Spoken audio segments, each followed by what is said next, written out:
Hello, beautiful friends. My name is Alicia, and this is Ask Alicia, where we channel spirits. If you want to work with me more, go to roseco.co. Or if you want to come to the live versions of Ask Alicia, it's a discussion group. Those are not recorded, but it's a chance for us all to ask questions and connect, and there's usually a different theme or topic.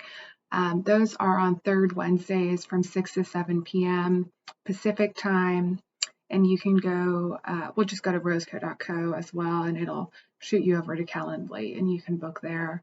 Tonight, though, I am so excited. Tonight, we have a special guest. She's going by Sultana Gorge. And she wants us to know that she's like kind of like Regina George, but nicer, she says. And she lives in these sky realms. And so she's so beautiful, honestly. She has such gorgeous energies. Oh, Sultana Gorge. Okay, that makes more sense. She just wanted to tell us that she's like the popular queen bee as well in her realm. And she says that she is of royalty. Um, However, in their realm, that means something different. It's not like in our realm where that's related to power or um, something, or, having lots of money or, overtaking people. And she goes, well, we do have lots of money. And she also wants us to know that that's she calls it currency. It's not the same as this physical cash that we're exchanging for goods or services. So their form of money is more like gold, she says. It's more like, and she's telling me resources isn't quite the right word, but it's a better word in our English language. So, and she's telling me it's kind of like crystals as well. And she's saying that it's like a form of information. So it's almost like knowledge. Their form of currency is the amount of knowledge that you have and how much you can. And again, she goes, no, not how much, not how much. It's the quality of.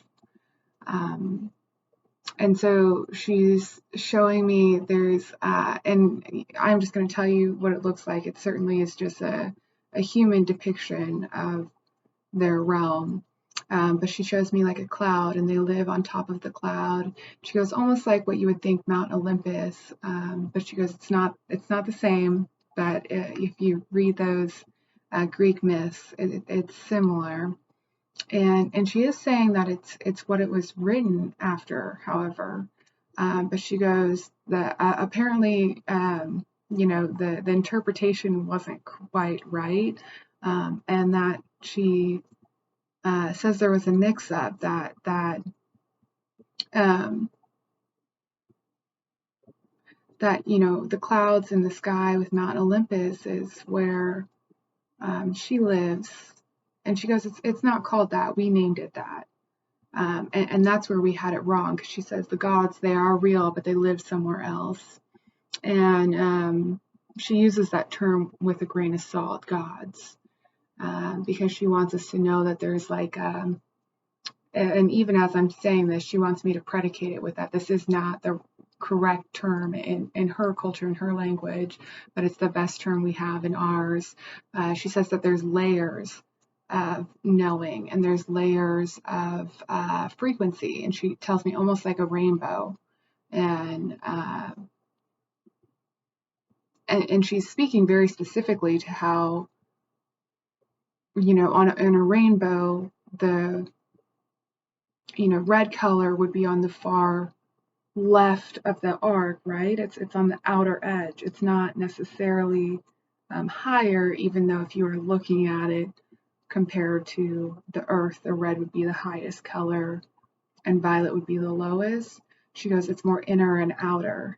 Everything is circular that she's describing. So when she says that they even live on these clouds above the earth, she goes, it's not really above the earth. It's on the outer edges of our awareness. And that's kind of cute. She goes, that's why you have to go up into the higher elevation, she actually speaks like elevation sickness, and says that as we our capacity is reduced due to lack of oxygen, our body shifts and it doesn't have the same awareness that it used to, and so they're not able to do it in that same way. It's quite interesting because she's showing me kind of the almost like a spiral or a slinky, and so she's saying that there are these inner and outer, but then there's this like other dimension to it where it's almost like a wormhole, and she says you have to hop 3 over. So it sounds like there's 3 of these spirals over, and then the outer edge, and that's where she lives. And she's speaking it like rotates through time. So she says, by our understanding, they're in the future, and by their understanding, we're in the past. But she shows me where it almost like if you took a slinky and connected the ends. She's saying, there is no difference. Time is all the same. So it's a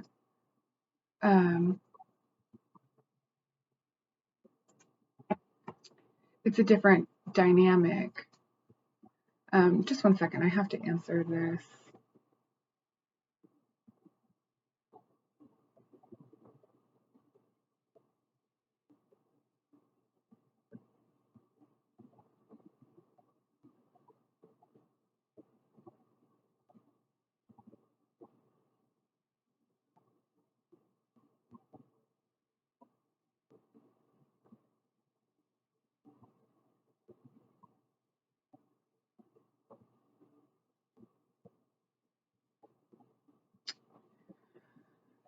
So what's so beautiful about this is the big message that she is really wanting to bring through is about our own worth, about our own hierarchy. And she's speaking to this very feminine power of authority and of knowing and she says, who's in charge, right? Who's in charge? And it's a question, right? It's not that she's saying this person is in charge. She's really speaking to this dynamic of there being a collective of energy and the individual energy. And she says that we're so lucky because we have individual energy and we have these physical bodies. She's in a realm and it sounds like they have some physicality, but they're mostly non-physical. So it'd almost be like if we were mostly dreaming and then for an hour of the day we came and lived in our bodies, right?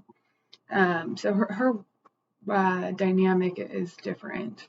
And it's really lovely because she's saying that in our realm, we have more power over the self. We have more ability to control our own thoughts and feelings and actions. And she says in most realms, that's not the case, because in the other realms, more things are, and she uses that word programmed again, more things are habitual, more things are just kind of running on this autopilot cycle, and they're not able to shift and control things out of that. Where here, certainly it takes a lot of determination to change a habit, but you are fully free to change any habit at any time. It's almost like going cold turkey from anything, right? And so she wants us to understand how powerful we are in that perspective. And she's also speaking to how our energy radiates outward. And we don't always understand how influential we can be. It's kind of like if someone walks into the room and before they even say anything, you can tell that they're upset or they're angry, or someone lights up a room is the opposite, right? It's this knowing and feeling this energy and this existence before even feeling it. And she really wants me to dress. So that was so interesting. The messages I just got, I'm assuming were mistyped. They were talking about Odin, the god. And she's telling me that that was their message to me, is to bring him into the conversation as well. And she's speaking to the ravens that I see often. So and I think I've talked about this casually in a couple videos. From where it sits in my home, it looks like there are ravens flying around it. I can only see this half of it. Okay, I get it. Yeah. And she's wanting us to understand that there's like this other half that we can't see. And she equates that to the moon as well, right? We only see a part of it, and we can't see the whole thing. So she's wanting us to um, really empower us to have faith in knowing things are not there, even though we may not have that proof, that it exists, right? We don't necessarily physically see it, even though it very much so exists. And she's wanting us to know that she says we see the symptoms of it, or like the results of its existence. And she's equating this to magic. And she points to my ring. I had lost my ring for a while. And it felt very magical, both in losing it and in finding it again. And she and I pretty strongly believe in. Well, I will say that I wholeheartedly believe in what I would call the lower and mid realms, and so from that perspective, Sultana would be from an upper realm. And what I mean by the lower and mid realms oftentimes are more earthly spirits, and it's certainly not. And I don't even want to use that word class, but I'm trying to think of a better one. Or worth. Yeah, she's talking to worth a lot.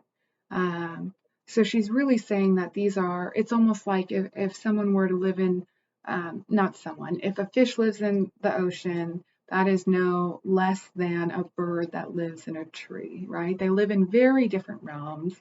They live in entirely different environments, but they are um, no less than each other. And she also wants to remind us they are um, suited exactly for where they exist. They are fundamentally um, created to exist in those realms.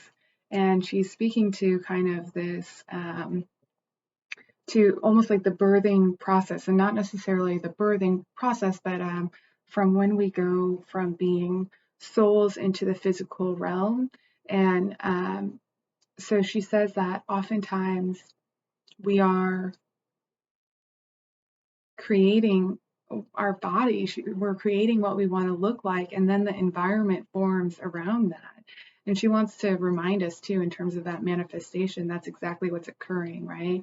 We are choosing how we want to behave, how I want to behave, right? So much of this is about I, me, I am type statements. It's not about the we, right? It's about really having that empowered state to fully develop exactly who you want to be, and then the entire universe is created around that.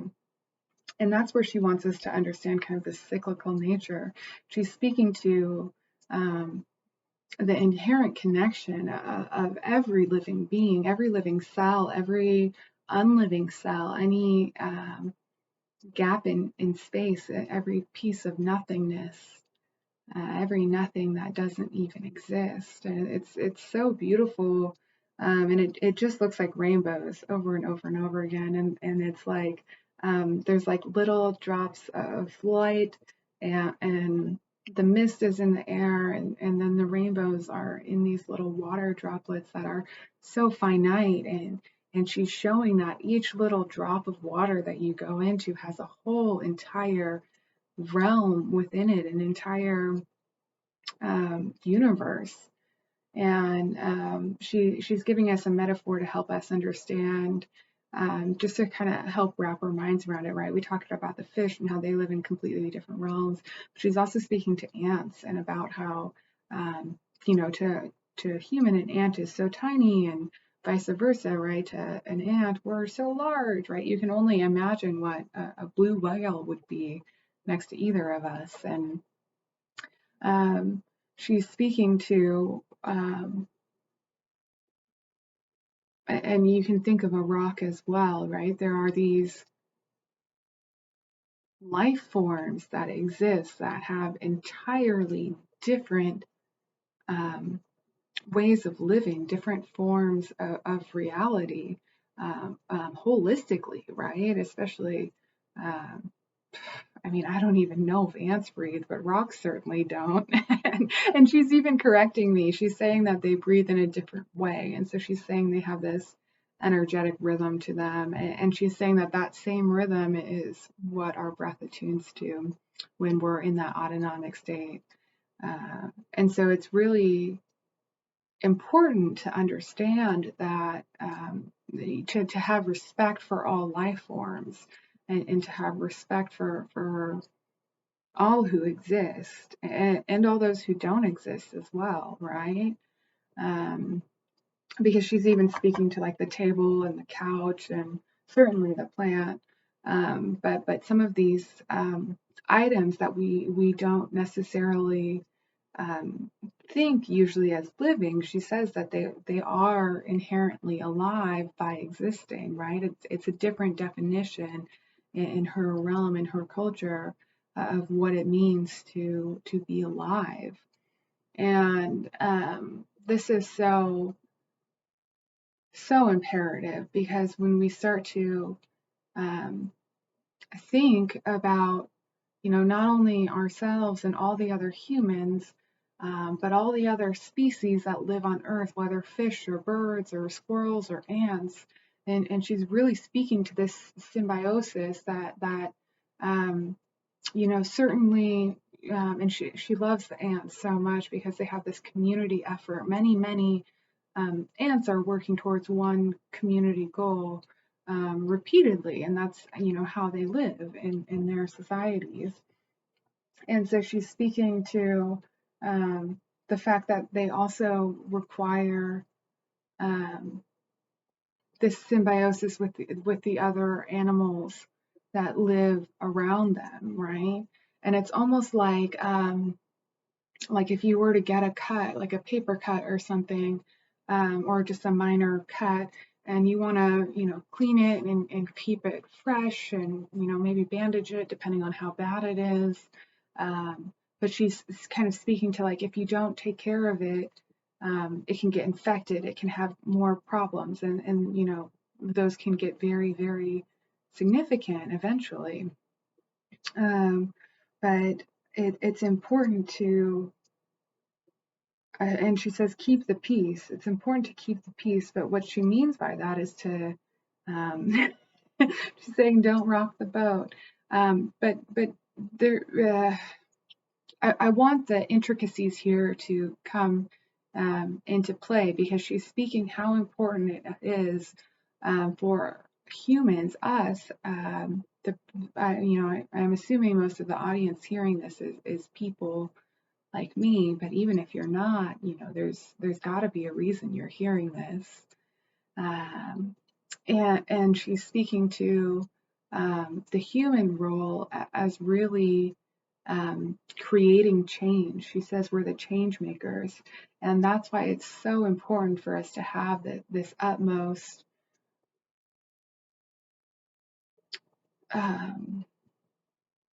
care in our decisions and in our actions, because she says that we have this whole awareness of the other realms through our both our subconscious and our superconscious, and she wants to remind us we can think of that as the lower and upper realms, right? We have such a vast awareness, even though most of the time we limit ourselves and we sandwich ourselves into our physical material consciousness. And you can think of this, how often do we hear something from someone else or read something and believe it is true? And certainly that's worthwhile. But every so often there's something where you're like, yeah, that just doesn't sit with me. I think maybe something else might be more true, right? And so it's this opportunity to use your freedom, to use your sovereignty and free will to uh, choose what is true for you in your situation, because she's saying for every single one of us there are and it almost looks like in a cartoon, those like ray guns where they have all the little circles and they're like getting bigger, ding, ding, ding. Um, and she's showing that like each little action radiates outward, it radiates beyond our awareness, and has these impacts that we aren't even aware of, because more often than not, we choose to limit our own consciousness to this physical reality. And she's saying that there's reasons we do that. We choose to limit ourselves because it's overwhelming to the physical body. The physical body can only handle so much, and it's really um, it's trying to make sense of all of the things that we do. And that's almost like, you can think of memory, right? Memory is often inaccurate. Yeah, I don't think people talk about this a lot, but your memory can be influenced, by, if you don't have enough oxygen, if you're hungry, if your blood sugar is low, but it can also be influenced by emotional things, like if you have trauma, or if you're distracted, or um, all kinds of things. Our memory is oftentimes distorted, where significant events are very strongly implanted in our minds, but habitual things are as well.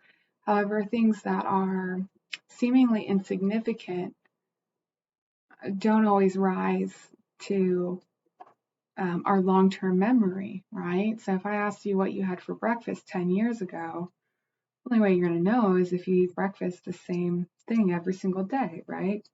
Most people probably have no idea, right? Was it a Sunday? Did I go to brunch? I don't know. Might have just woke up and went straight to work. Can't tell you. So it's, and that's where she wants to talk about these patterns and these rituals, and I'll call them rituals, right? So like something for me, like my normal ritual, I wake up and have coffee almost every morning. And so if I don't have coffee, it's unusual, right? And so she's saying like something as simple as that is a ritual, where if we start to shift our rituals to be more, and she's using the word spiritual lightly. She wants to make that clear. There's not a good translation in our language, but if they're more spiritual in nature, and what I mean by that is that they're more aware of how these small choices influence, how they radiate outwards. So honestly, maybe coffee is a great example. I'm sure there's someone in South America who, and I'm just kind of making this up, so don't quote me on it. But someone probably in South America is making this coffee that's, or maybe Sumatra, right? Like these are usually the places I get my coffee from. And what if there is a flood there and I stop buying that coffee, and it influences this family negatively because their business is falling apart? And the reality is, I probably just realized they aren't selling that flavor of coffee anymore and buy the next one over. I probably don't have a strong connection to where that's coming from, or the impacts that radiate in either direction, right? So maybe my coffee just happens to have a lot of wonderful nutrients in it, and usually I put my coffee grounds into some of the plants around my house. Um, And so maybe with this new coffee I hypothetically have, my plants don't get the same nutrition, and they start um, being less healthy, right? And these are all intended to sound somewhat arbitrary because as the situation grows, right? Maybe um, there's a woman who you help walk up the stairs every day, and one day you don't help her and she ends up falling, and it starts to have all these impacts on all the people that she knows and what she's doing. And again, I'm just kind of spitballing random examples, but I want you to start thinking about how much your actions influence not only other people, but other plants, other beings, other animals, trees. Certain, I guess that sort of counts as a plant, but like the water systems and um, fire is a strong one, but really, thinking back to those fundamental energies that our earth is built upon: fire, water, earth, and air. And ether could kind of be that fifth one, right? That's the boundary um, of what we would call the edge of earth.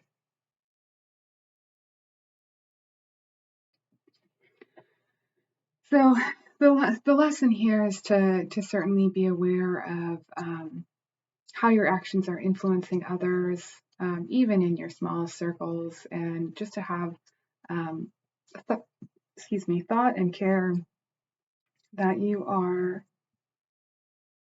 acting how you want to act, and the utmost goal is that you're acting peacefully with all others surrounding you. Is my recommendation. Um, However, we know that's not always the case, and she wants to remind you too that it is in human nature to um, and she doesn't like the word mistakes. She calls it like testing the waters, testing the boundaries, because she's saying it's really important for us. And she gives this analogy I like to use a lot. If you're trying to jump up, you have to crouch down to jump up. And so she's kind of saying that sometimes we need to almost like bowling, right? Ping pong between the bumpers to get better, right? And so she's saying that part of the purpose that we are here is to really grow and change and expand in these physical bodies. And so she wants us to know that um, if you keep kind of like having this inkling that you should make a change in your habits, and I'm just going to say um, some for kicks, right? So if you're thinking you should change your diet, or maybe stop drinking, or um, exercise more, or be kinder to people, or maybe you're very angry and you have these outbursts, and perhaps you're very sad, perhaps you are wanting to start a new project or volunteer more, or help a certain initiative. There's all kinds of ways that we can change, but she's wanting you to know that if you are especially having recurring um, ideas of ways that you should change, it's very important that you do that, because that's not just some flippant thought. That is very much so a divinely guided, soul guided view of how you are here to improve yourself. And she wants to throw that perfection idea out the window, because she goes, she wants you already are perfect, is what she says. But she wants you to know that you are living in a realm where your duty is to change. Your responsibility is to alter your practices. Um, and sometimes we mistake that with perfection. Sometimes we think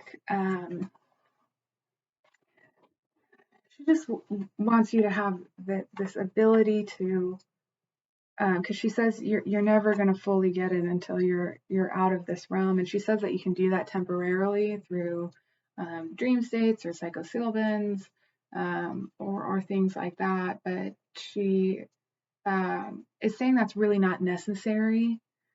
She's saying for most of us, it's just about following the step in front of us as it occurs. Because it's very beautiful. She says we are guided. She says we are shown the way. And as long as we are continuing to follow um, that right-mindedness is what she says, but that clear-headedness, that clarity that we experience. And she wants me to give you some examples because I know that so well what I mean by that.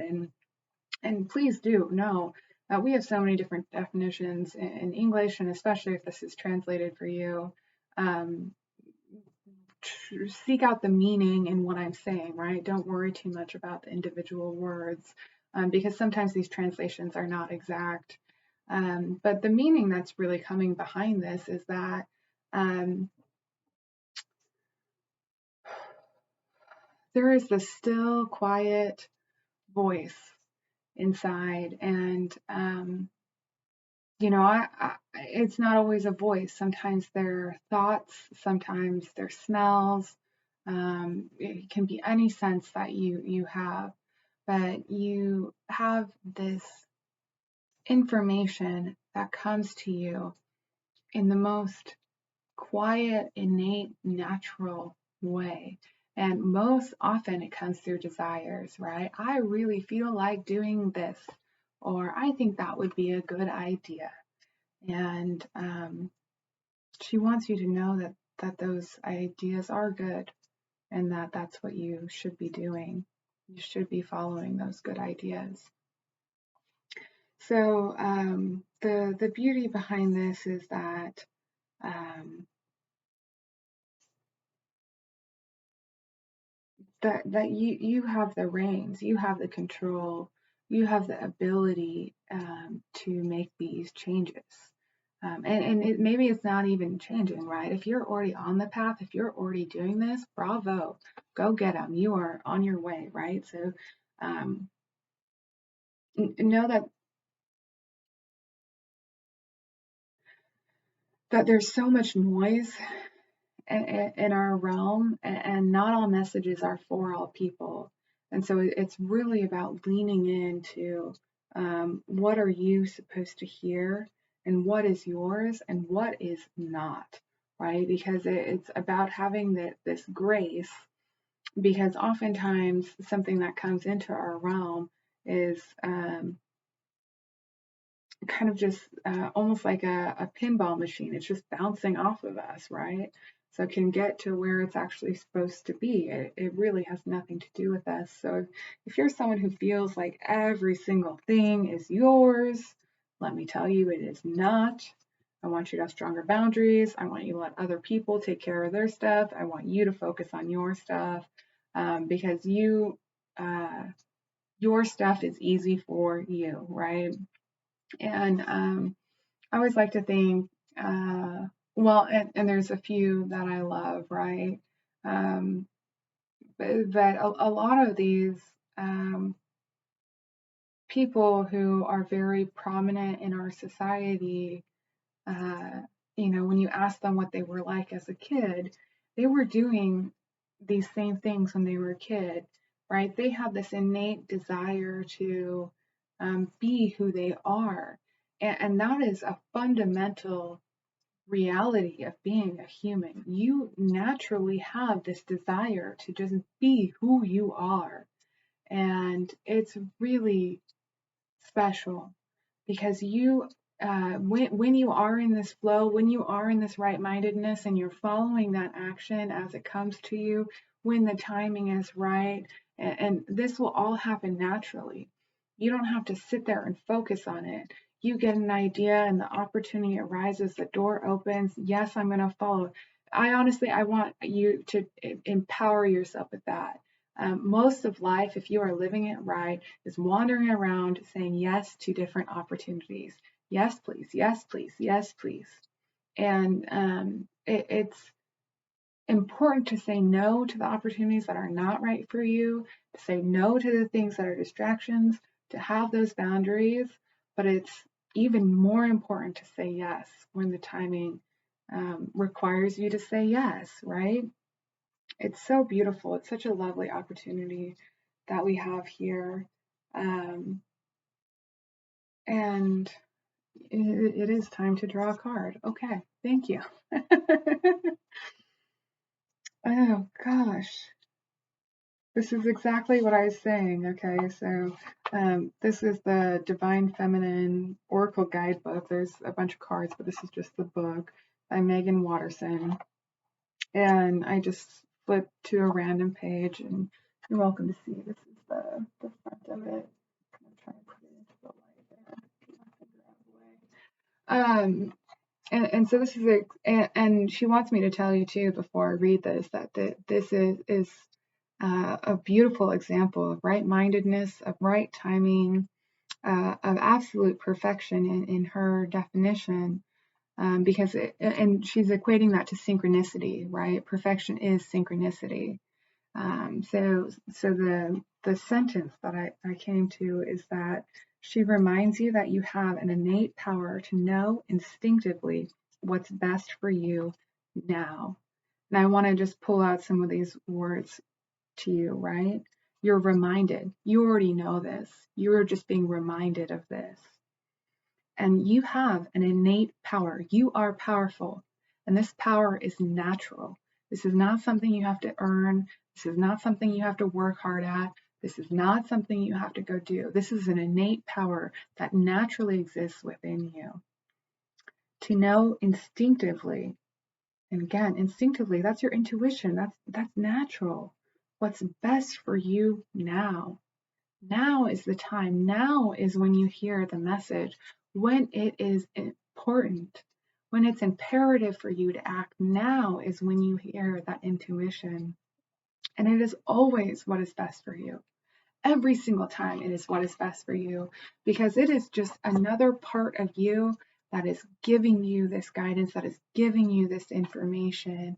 And so often we try to fight our intuition in some way, or don't trust it, don't believe it, don't think it's there. And the more that you and you can do this through baby steps, the more that you trust your intuition, the more it will give you so much in return. And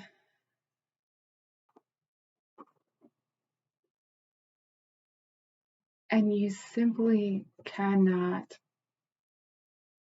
make mistakes. There is literally nothing that you can do wrong. It's a Nelson Mandela quote: I either win or I learn. I never lose. I win or I learn. And um,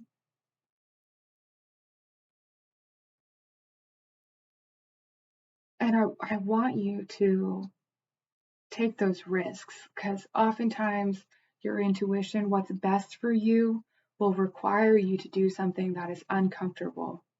And that is why you are hearing those messages, to remind you that that is how you should act, to remind you that that is the right course, to remind you from another version of yourself in a different dimension, in another reality, in another time. You are always growing and expanding to your highest and best possible good naturally. And so that's only when you start to, when you try and control, or you try to influence things, or to shift things in a different way. That's when you run into problems. There are no problems if you just kind of let things flow naturally. You let things unfold in the way they are supposed to unfold, and allow yourself to be surprised. Part of the fun is that all of this is already done, and you're just being reminded of it, right? You really don't have to. You don't have to work hard at this. And the easier you make it, the easier it will be. So Odin is an interesting fellow. Um, there's all kinds of myths and stories and theologies about him. One of my favorites, he's said to have created the earth. He let me remember it correctly. He had an argument with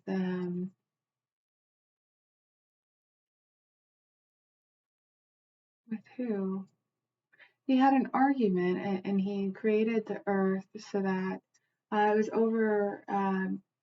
well, I'm going to call her his wife. It was over his lady friend, and, and she was thought not to um, live where he lived, and this is where she's talking to some of the, oh my goodness, this is some of the disagreements. So she's saying, um, and she's calling her Jordana, something along these lines.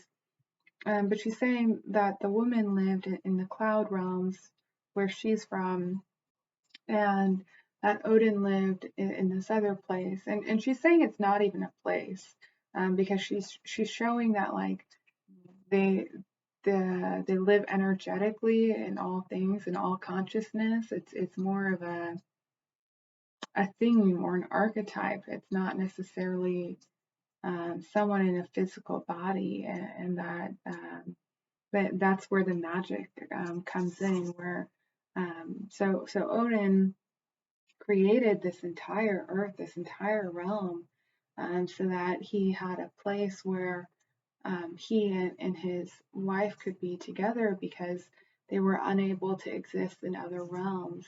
And part of the magic of this realm is that it is a place where so many different types of beings can come together and live in harmony. He says we can live in harmony. We just don't believe it, because what happened was that um, as uh, he wanted the doors to be open, is how he puts it. And he says there's been times when the doors close down because there's too much warring energy.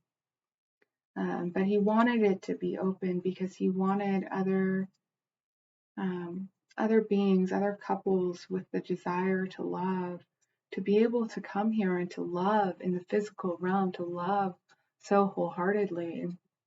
And he's saying that so often in these other realms, um, the beings are, and Sultana's agreeing, kind of restricted to this programming, restricted to these habits that are playing out automatically, right? They don't have the free will that we have here, and they're really talking to what a blessing it is, but to um, not only to treat it like a blessing, but to also remember that it is an honor, and it's a responsibility. It's a strong responsibility to use your free will to perpetuate love, to focus on love, and to allow love to grow.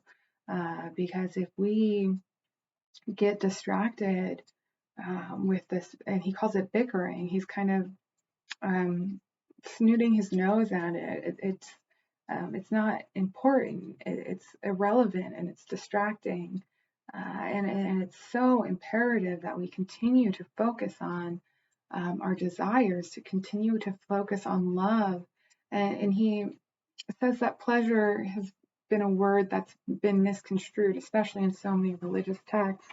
But he wants you to know that in its most pure form, pleasure is what we are here for. We are here to experience goodness to its fullest extent. Um, and there's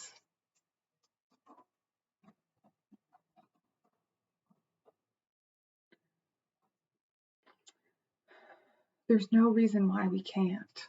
And he and she together, they're kind of speaking to how they had to go back into their other realms. And she says her father came and got her. Her father came and got her and took her away. And she says that that's when Odin cried. And she says, cried oceans for me. And that's how the oceans were created, were in his grief and his tears.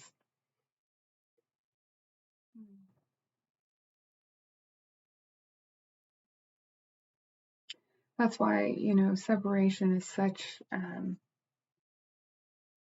in many cultures, thought to be so sad. And he's speaking to how separation is the only thing that can hurt us here. And he wants us to know that like what we have so forgotten, right? And this is what Sultana was talking about earlier. We are inherently connected. We are always impacted by our surroundings, by where we are in our current time, in the now. We're influenced by these energies that we may not even be aware of. Solar flares, moon cycles, the weather. Um, we're influenced by so many subtle energies that the majority of humankind is not attuned with. And she speaks too. She wants, and so maybe I should correct myself. She's saying that it's mostly, she says my people. She says, my heritage is largely European. But she's kind of saying that it's more light-skinned people. And she's saying that they were tainted by power. And so similarly, she's saying that a lot of indigenous and Aboriginal groups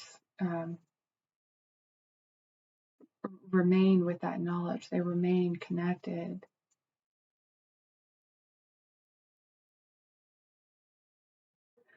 And she's saying that a part of this world and the purpose of this world is so that,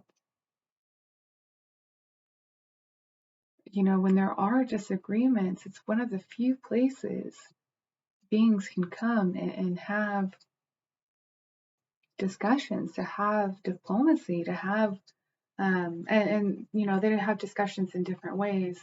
This again is a loose translation. They're able to have um,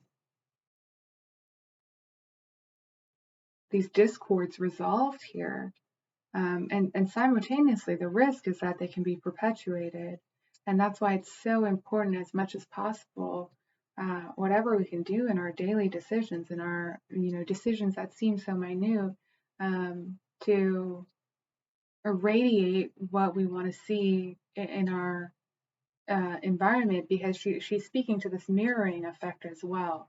So the way, it's kind of like if you call anyone on the phone, but I always think of, like, if you're calling a stranger, someone in customer service or something like that, right off the bat, customer service people, I love them so much. It's kind of part of their job to be nice to you, right?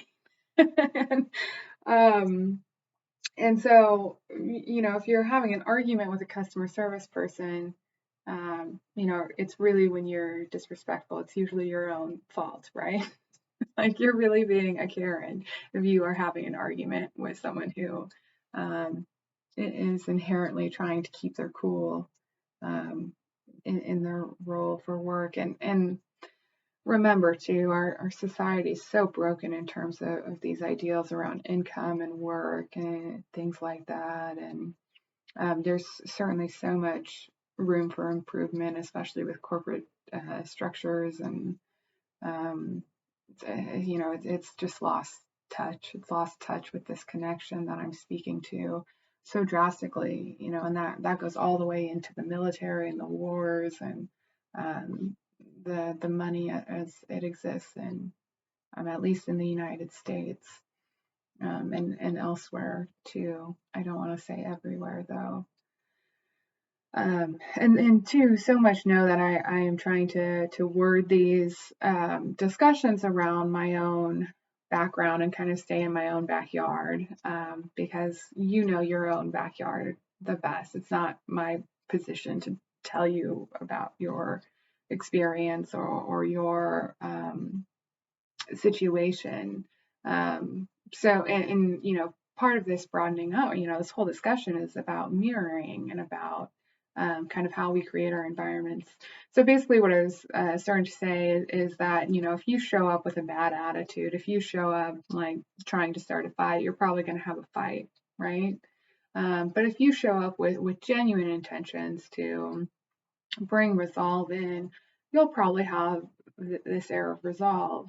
I want to use an example, right? Because that has not always been my case, but I have for a very long time, and it's primarily shifted out. But I, in my childhood, had very difficult relationships with women. And so I continued to believe that women were, uh, I guess, mean or like didn't like me, were out to get me in some way. And this is just an example of a limiting belief where, because I thought that anytime I talked with or interacted with a woman, I was like, oh my God, please don't hurt me. Like, I'm just trying to get my shit done. I don't want to talk.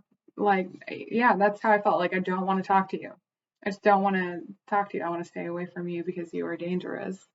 Um, and again, remember too that this is a perfect example of where, I had an experience with a very specific women who were mean to me, and that clouded my view, and then I projected that onto all women, right?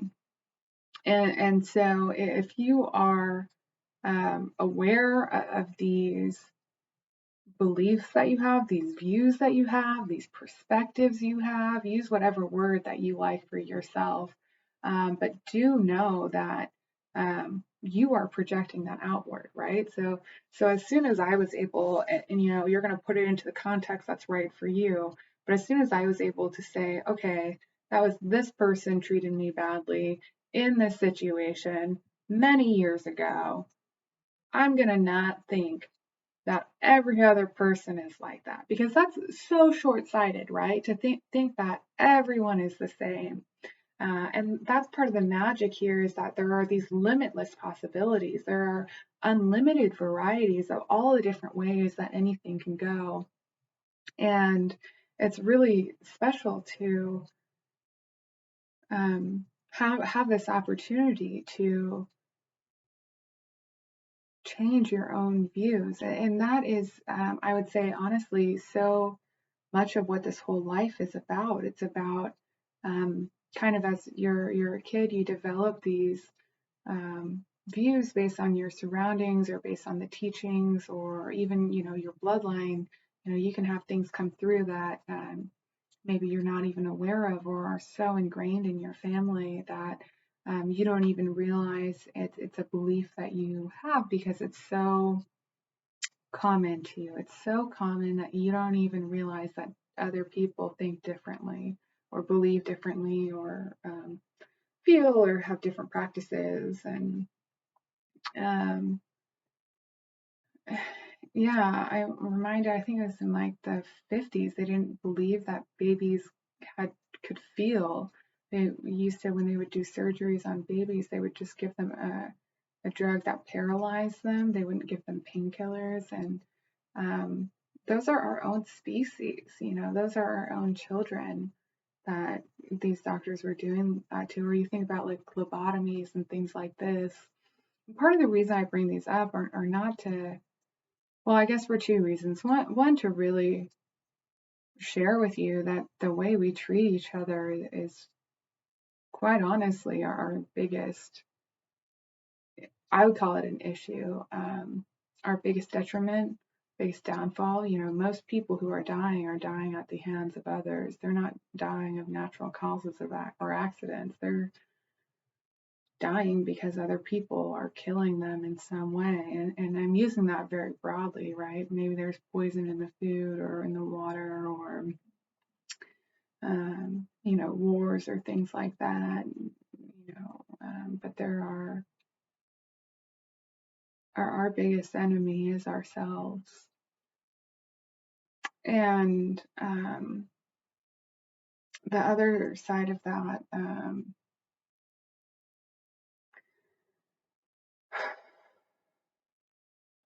lost my train of thought. Look at that. Ding, ding, ding. Lost my train of thought. What were we talking about? We were talking about our own views. Our own views are really what is in this trajectory for us, and what is changing our beliefs. So much of our role here is to change and grow from when we're, I always like to call it adult kids. I don't think we're exactly quite adults yet, and different cultures have different specific ages. Sometimes that's at puberty, sometimes it's 18, sometimes it's 21, sometimes it's 35, right? But at whatever age you believe, and that's just an example, right? We have so many different beliefs of when you are an adult alone. But do know that, a large part of your role here is to alter and change and outgrow what your parents taught you, what your society taught you. Um, so it's very important to follow that intuitive guidance, both when it aligns and when it does not align with the teachings that you are familiar with. Okay, we are coming to time. So I'm going to go through the just some housekeeping, and then we'll do a closing message with Sultana. Um, and even before I say that, I just want to remind you how influential you are, how powerful you are. And even if you don't see the impacts, they matter so much. And I'm reminded of a couple situations. I've been on both sides of this coin. And so one, was at my 10-year high school reunion, and this girl came up to me that we knew each other. We were friends. We weren't close friends, but we definitely knew each other. And we had this experience, and I guess I was just really nice to her one day. She was having a bad day, and I was really nice to her. And she came up to me and she just thanked me because I guess it had such a positive effect on her life, and an influential um, impact on that day and the way she handled a larger situation that she was facing. Um, and the reality was, I had no recollection of this. Like, sure, I'm a nice person. That sounds like something I did. I'm very happy I could help you. Don't even remember it all.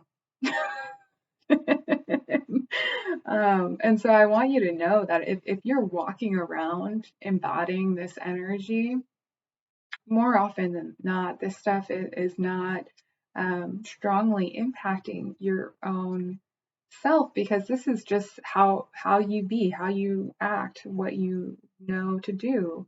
You are always aligning to the best possible outcome, and generally that's in influencing others for what's best for all, right? And so often I just want you to remember that what is your highest and best good is aligned to the highest and best good of everyone else.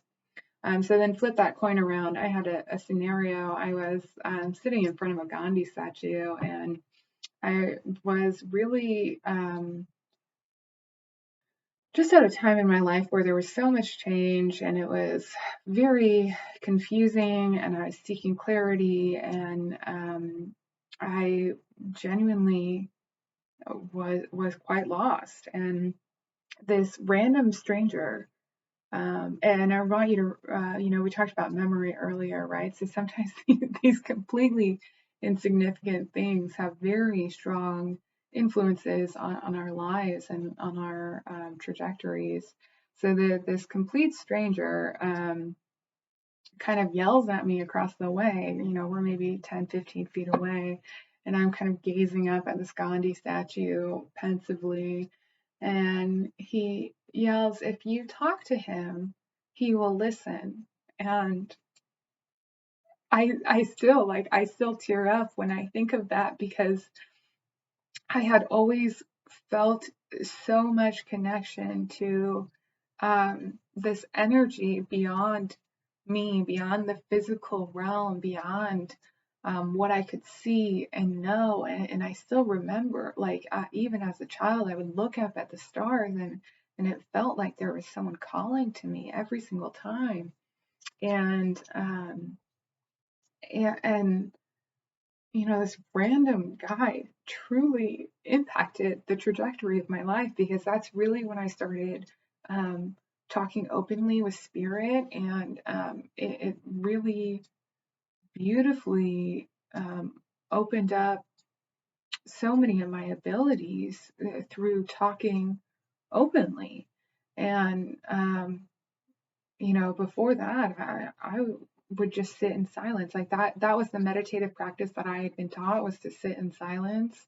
Um, and it was very helpful for quite some time to quiet in, to quiet down. But at a certain point, I needed to have this conversation with the spirit so that I could develop my own learning, and to kind of have this reflection, this mirror that we were talking about, between my internal reality and my external reality. Um, and so I want you to know that as you're walking around, um, sometimes we get these like intuitive thoughts to, oh, that maybe that someone dropped something and they don't see it, and hey, you dropped this, maybe it's really important to them, and it would have been an issue if they had lost it. Or maybe you shout a random comment across a park at somebody, and it completely alters their trajectory. So if you are having those, um, so much of our intuition in the now is to do things that are really don't make sense, to our physical bodies, to our ego bodies. And I just encourage you to follow that intuition. So that is our closing message. Remember, you're all connected. Remember that what you do does matter. You are all powerful. You are always naturally acting in your highest and best good. And right now is that PowerPoint, and that's so important to remember as well. And really to love, you're here to love, you're here to connect, and to create goodness. You're here to create goodness, and to grow, and to expand, and to enjoy your life. So prioritize your own joy, prioritize your own purpose, prioritize what makes you happy, and be diligent in having boundaries and that dedication to follow your intuition and to follow that joy and desire. Because it's all meant for you. All of this is you. It's all your creation. It's all your experience with the outward environment as determined from your internal environment. Okay, so lots of love. I just go to roseco.co if you want more information about my work. I'll type some things in the comments below if you'd like more information. But just lots of love to all of you, and thank you so much for listening. And thank you for being a part of my story. All right, bye now.